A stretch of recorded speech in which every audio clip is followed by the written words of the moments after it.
morning.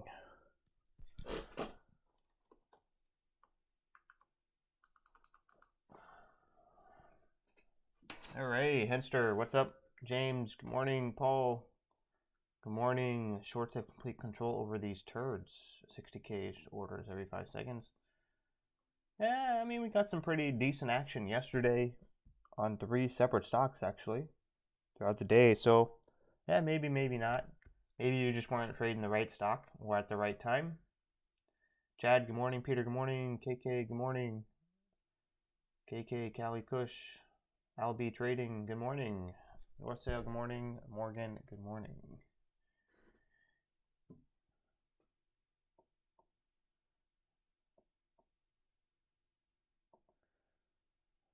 All right, Scanner actually doesn't look too bad. Scanner doesn't look too bad.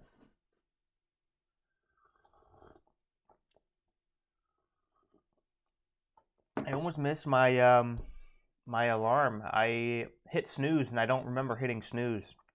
But if instead of hit snooze, I turned off my alarm, I would not be here. I was so knocked out. I was so tired. I would have definitely slept through the open for sure. So thank God I hit snooze and not turning off my alarm. Sometimes I just turn it off, but I don't remember it. So leading gapper here up 255%. It's great to have you back on the morning show. It's great to be back after a slug month and just really mentally not in a good space last month to be active in the community. Just very down, very down. Kind of like that guy in that video I posted yesterday. Not that bad, but I got to some dark places for sure. Sometimes trading, man, just can be rough on your mind. Sometimes it's good to take a couple days, a week, 2 weeks to detach and get your head straight again. But yeah, East, let's take a look. Go through our normal routine. Haw Therapeutics reports positive results for potential cancer treatment side effect drug. Great catalyst. So cancer treatment is pretty decent catalyst for positive results.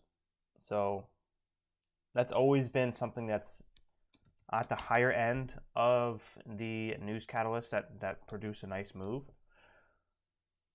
For as long as since I've started trading, cancer catalysts, cancer treatments has always been a very strong catalyst in the market.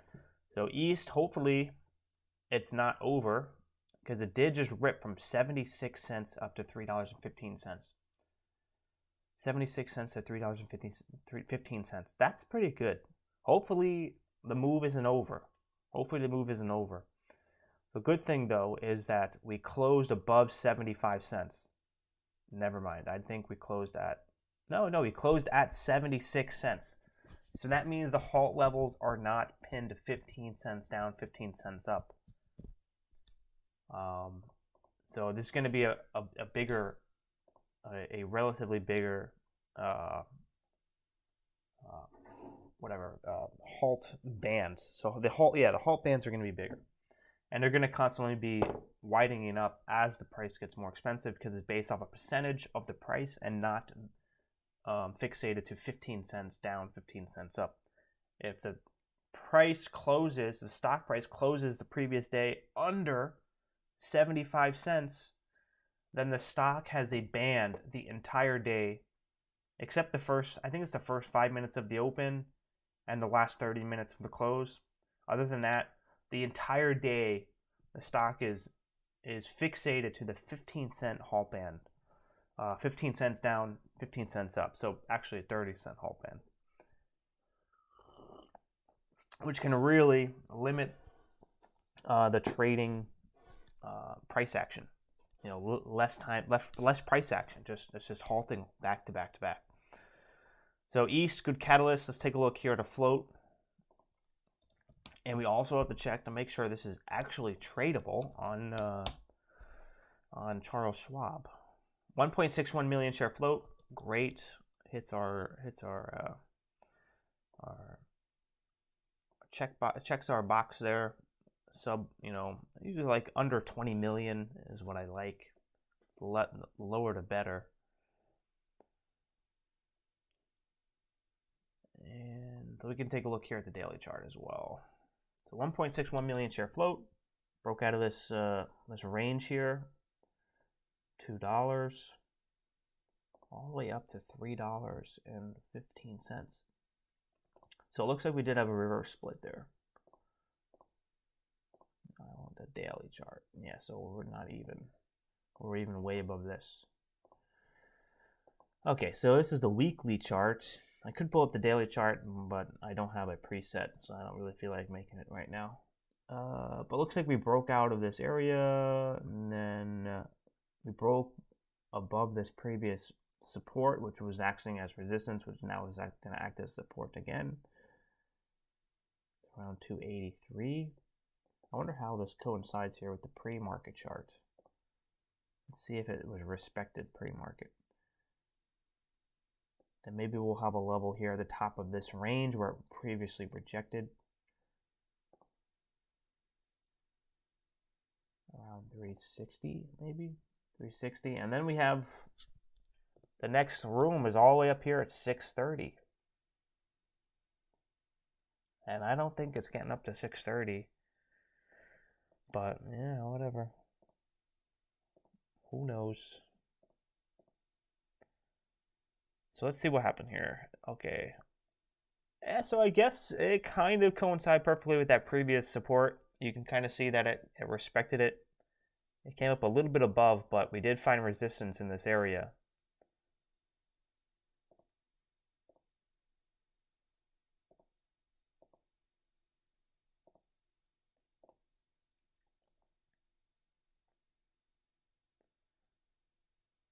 So I'm actually going to delete this because it makes it prettier on the, I can make it, a lot prettier here. So maybe we'll have some resistance here, like 293. This is a decent pivot right there. Actually, I don't want it to come all the way back there. What am I doing here? Just remove this drawing here. I really just want it to start here. Okay. 294 and then 315.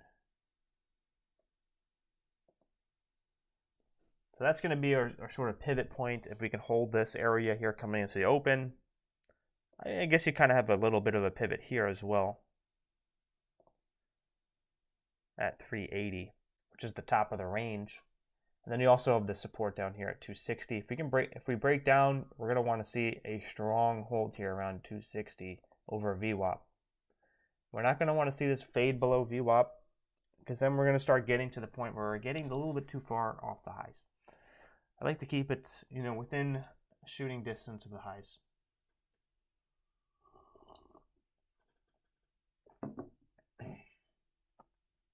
Good morning, Plato. Plato the Trader. I like the name. I like it. James Bennett. No problem. No problem. Tried my best. Next stock here, HOTH. HOTH. We have news. Hoth Therapeutics reports positive results for potential cancer treatment. Again, is this the same catalyst? So this is going to be sympathy. No, I was looking at the wrong news. Was I? Yeah, it's okay. Never mind. East is not a cancer treatment catalyst. I don't know why it didn't populate when I had this chart up. So it looks like there's a merger deal with AI-driven real estate platform. That's the catalyst for East. Signs merger deal with AI-driven real estate platform. Not bad. I mean, it seems the market seems to really like it. Probably because the term AI-driven kind of hits the keywords and the algorithms. Because a lot of trading now is out, like this candle here. This is just pure algorithm. Like there's nobody. I'd say not many people maybe a handful of people have actually traded this candle. Maybe the insiders that knew this was coming out. But this first candle is probably all algorithms. Then we start hitting the actual scans. And then, we have discretionary traders start trading it. And of course, when discretionary traders start trading, it starts to get choppy. But this first fat candle, yeah, that's all algorithms picking up on that AI-driven catalyst. That's just jumping in. Company said Beeline's first mortgage origination to deliver AI-driven customer service tools and now launching sales support AI, leading to lower cost conversions for direct-to-consumer platforms. I like it. Decent catalyst. So we got an AI catalyst here on East, and then HOTH is our cancer, positive results for cancer treatment side effect drug. So good. And this one, HOTH, we're breaking out here. So this one's not going to be really sympathy based off the similar catalyst, but it could ride off of each other's momentum. A lot of times when we see two strong stocks, when one is ripping, the other one is like maybe consolidating or have a small little backside. And then when that first stock starts to fade a little bit or starts to consolidate, or maybe we see a haul down, the other stock starts to get more attention. So that momentum can kind of, shift back and forth between multiple stocks.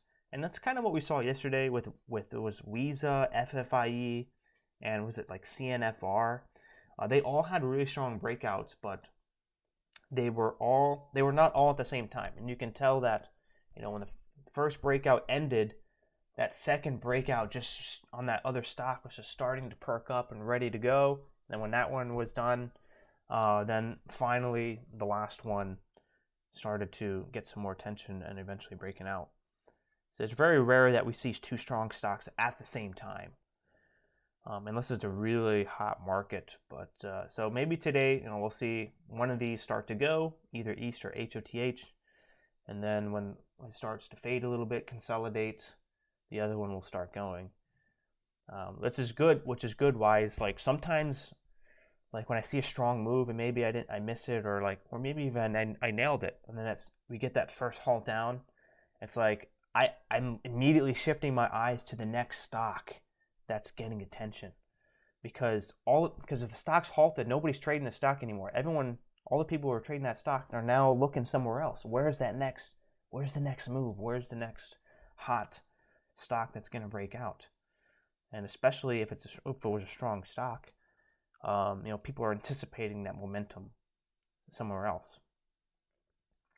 So, it's good to keep that in mind as well. HOTH holding this trend. This one closed under 75 cents, so this one will have a tight halt band.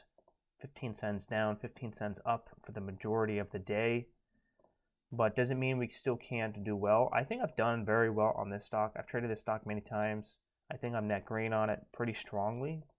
I think I performed very well on HOTH.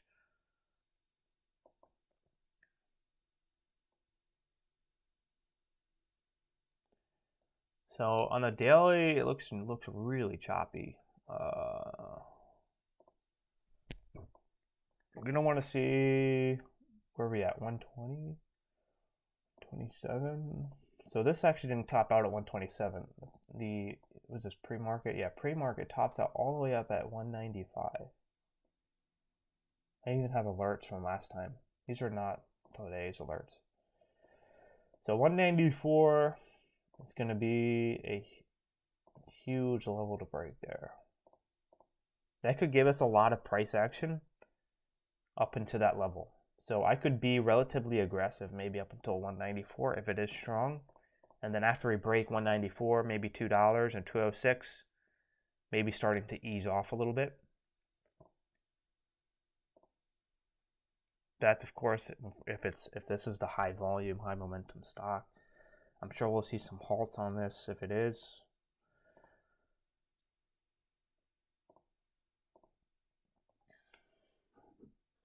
Morning trap trader. So HOTH. Did we check the float on this one? HOTH 6.86 million, which is good. Checks our box there. It's in our range. And it's a $1 stock. So we'll be able to turn the float pretty fast.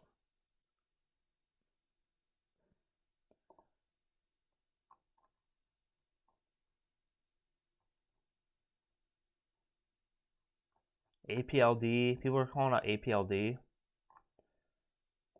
The only thing about APLD is it looks like it's a large float.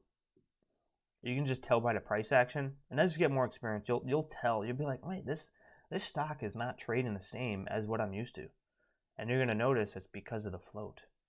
And the float on APLD is 125 million. So 125 million shares here to trade.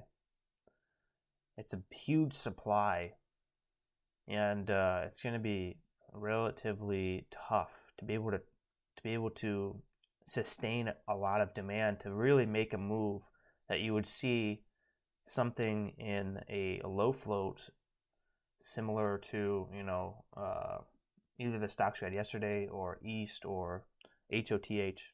It's just going to be a different type of price action. The range is going to be different. Level 2 is going to be different, and that's because of the supply, the difference in supply.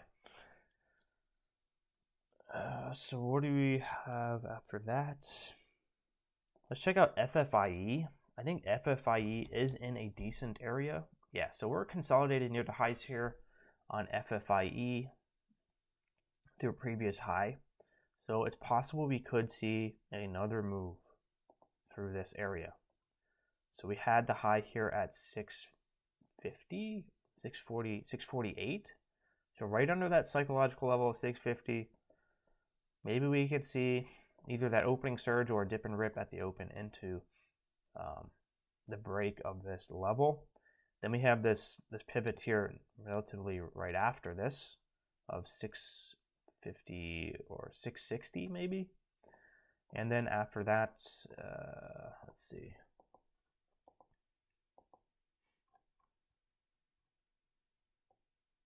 Yeah, then after that, we're looking at 750 to 8.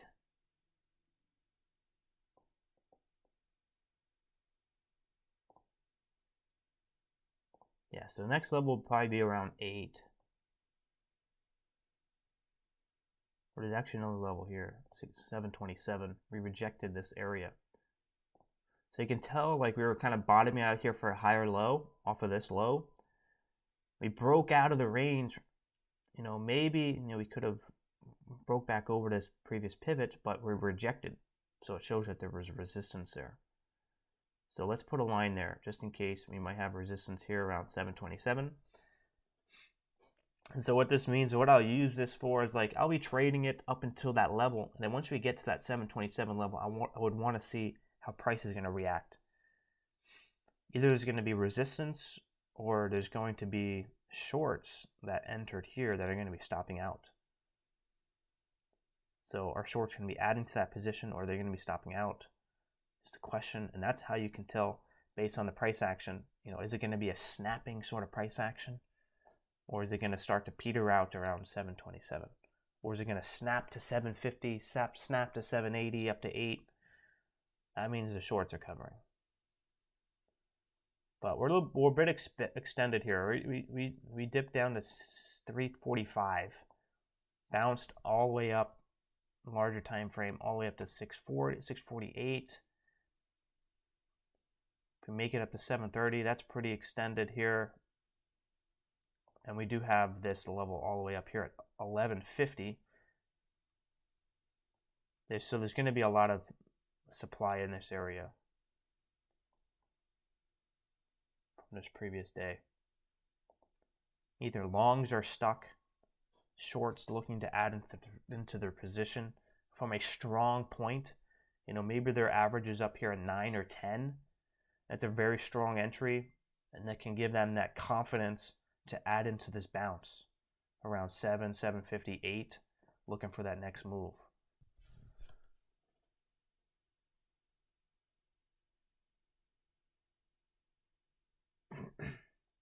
So glad to see. I know it may sound tough, but it would be good to make a video about difficulties you're facing the last several weeks. I've had the same struggles as well.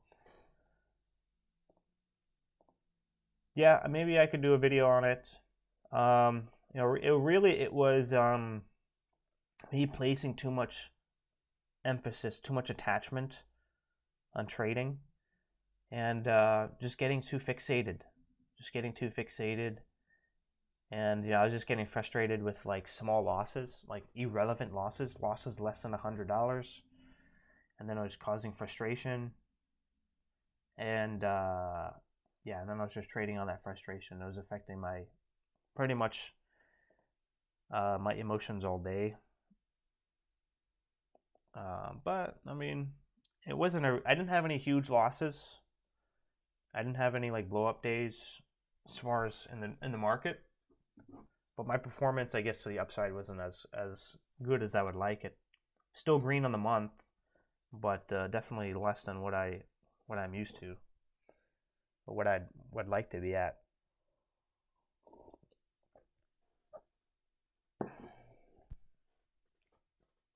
I'll do a video on this, but this is what I'm doing to help myself size up a little bit, because that's probably my biggest struggle, is just sizing up and continuing to push the size.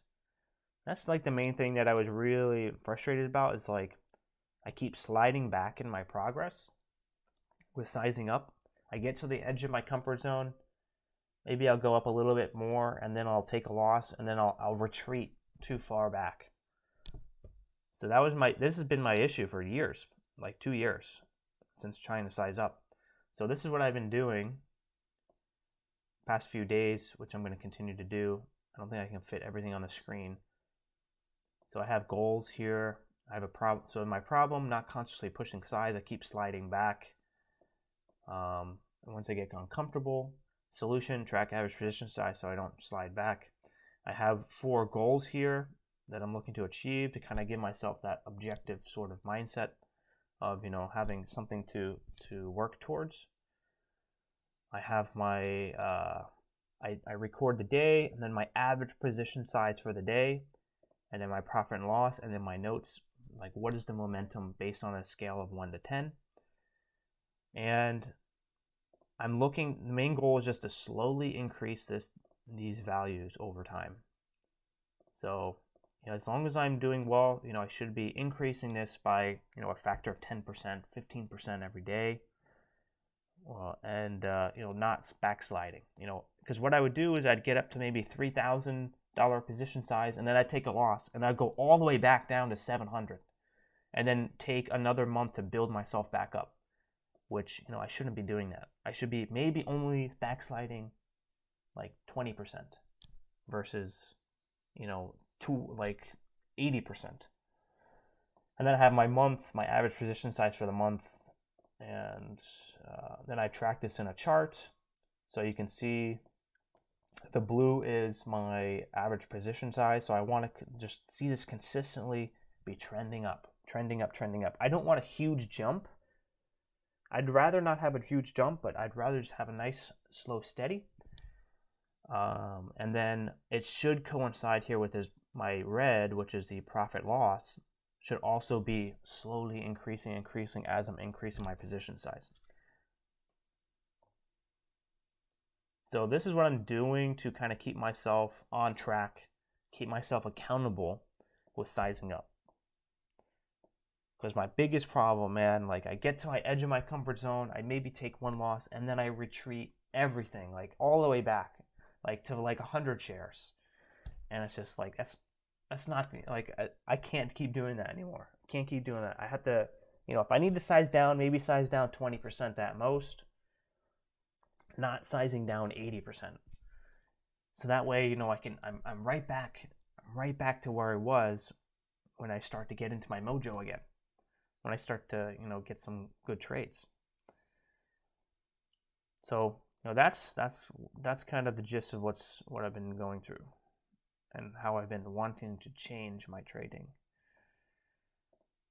So yesterday I had 1,880 average position size. So today I'm going to want to be above that. So I'm going to shoot for well, my minimum share size is going to be equal to $2,000 average position size. So that means on this stock, FFIE, I got to take about 350 shares or so, or 330 shares. So that's it. I'm not going to allow myself to take less than 330 shares. And if you know, I don't, if I don't want to trade it, then I don't trade it. You know, I doesn't, like, I'm not going to size down to 100 shares because I want to trade it. If I'm not going to trade it on 300 shares, then there's no point in trading it because the setup wasn't good enough. And on East, you know, maybe take about 1,000 shares or maybe 800, 900 shares. Minimum. That's minimum. I can't let myself go below that.